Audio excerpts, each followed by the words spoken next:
Hi everybody, welcome to J&S Farms, and today I'm going to give you an update on the broilers. And as you can see, they've grown quite a bit since last time you've seen them.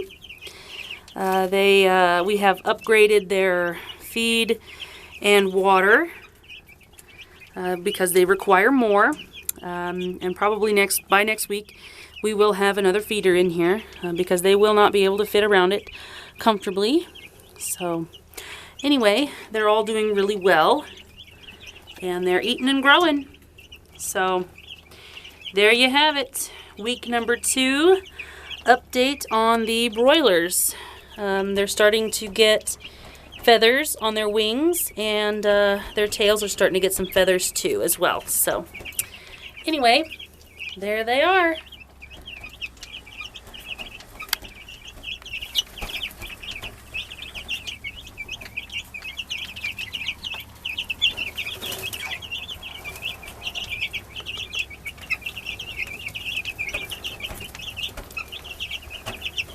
You guys have a good day. Take care.